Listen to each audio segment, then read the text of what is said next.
Hello, everyone. I hope you're doing well. I hope you are having a great spring break. Today, I wanted to share some materials with you on architecture and buildings in Shakespeare's London. When you get to Europe, you're going to see a completely different kind of building. Obviously, there's a much older architectural historical scale in Europe, lots of different styles, and that is both patently cool just in and of itself to see these, for us, new kinds of buildings.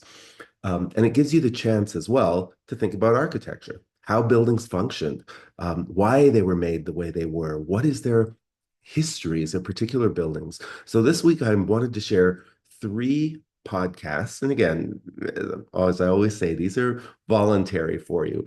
But one is on Bridewell Palace that became it was a palace under Henry VIII that became a prison under his son Edward VI and had a long life as a prison.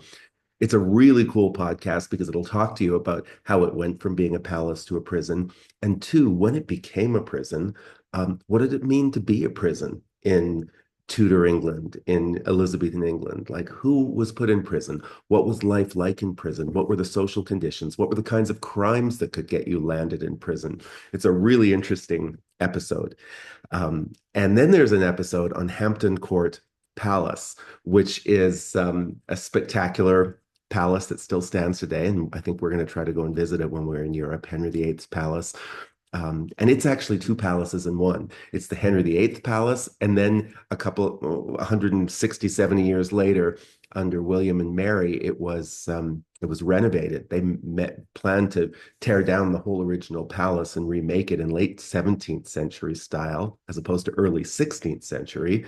They didn't complete the project. So Hampton Court today is a 16th century palace, an early 16th century palace, and a late 17th century palace, which gives you just a chance to see two in one. And this is Susanna Lipscomb taking you through basically a tour of Hampton Court Palace, the Tudor side of that palace. And then the third podcast is on Sir Christopher Wren. If you don't know about Sir Christopher Wren, he's one of the most famous architects in English history. He was working in the 1600s, and especially after the Great Fire of London that devastated the city in 1666, Wren got the commissions to rebuild a lot of the city, to design a lot of the buildings that would come to dominate London's landscape, possibly most famous of all, St. Paul's Cathedral, which still exists, which we'll definitely see when we're in England. So what was Wren's approach to architecture? What was his life like? What was he trying to accomplish in the rebuilding of London? These are some three great podcasts, I think, that you can choose from this week or listen to them all if you wish. And I would also suggest while you're listening to them, pull up images of Bridewell Palace, of Hampton Court Palace, of Christopher Wren's buildings. It'll really, I think, enrich the experience if you actually get to see some of the buildings that the podcasts are talking about. Okay, that's enough for now. I hope you're doing well, and I'll see you soon. Bye.